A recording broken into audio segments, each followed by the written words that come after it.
జీవితంలో మనిషికి అత్యంత విలువైన సంపద డబ్బు కాదు, మంచి బంధాలు, ఆత్మీయ అనుబంధాలు, ఒక పలకరింపు ఎవరైనా కోరుకునేది. నేటి ఆధునిక యుగంలో పలకరింపు కష్టమై మానవ బంధాలు బలహీనమవుతున్నాయి. ఈ కోవలోనే ప్రముఖ హాస్య నటుడు బ్రహ్మానందం తోడబుట్టిన సోదరుడు కూడా అన్నయ్య అనే పలకరింపు కోసం ఎదురు చూస్తున్నారు. బ్రహ్మానందం గారు ఇప్పటికైనా తన సోదరుణ్ణి కలిసి ఆప్యాయంగా మాట్లాడతారని ఆశిద్దాం.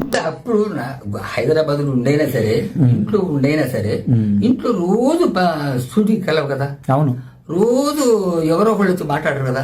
అవును, దుడ్లోకి పోయినప్పుడైనా సరే, కనీసం దుడ్లో పోయినప్పుడు స్నానం చేసేప్పుడు ఫోన్ తీసుకొని అన్నయ్య ఎట్లా, అరే అన్నయ్య అన్నయ్య శ్రీనివాస అన్నయ్య ఎట్టున్నావురా, ఎట్టున్నావు అన్నయ్య, ఏంది ఏం చేస్తున్నావు, బ్రహ్మంగారు పాల డబ్బులు వస్తున్నాయా, మరి నీకు తిట్టడానికి అన్ని ఏమైనా ఉన్నాయా, సింపుల్, అంతే అంతే సార్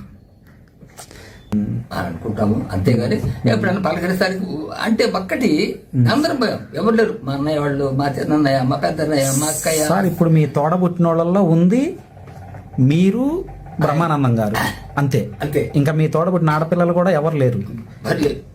నా కూతుళ్ళు ఉన్నారు, మా అన్నయ్య గారి కూతుళ్ళు ఉన్నారు.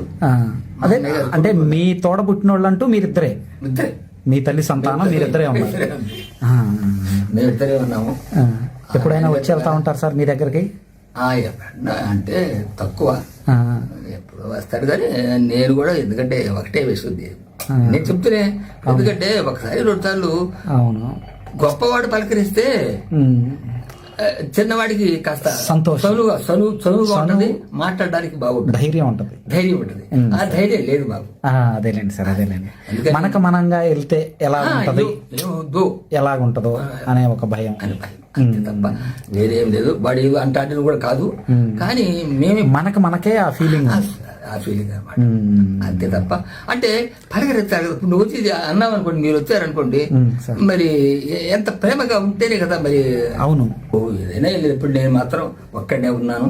ఇప్పుడు కాకపోతే బాధ ఏంటంటే, బాధ ఏమి లేదు, ఏమన్నా ఎట్లా ఉన్నావురా అనా, ఆ ఒక్క మాట, అది ఆ ఒక్క మాటే సార్. ఏమనుకోండి, ఇది చూపించబాకండి నాకు, ఎందుకంటే ఎట్లా ఉన్నావన్నా, ఏంది ఏం చేస్తున్నావు, అవును అంటే ఎంతో, అసలు డబ్బు అక్కర్లేదు, నాకు డబ్బులు అక్కర్లేదండి.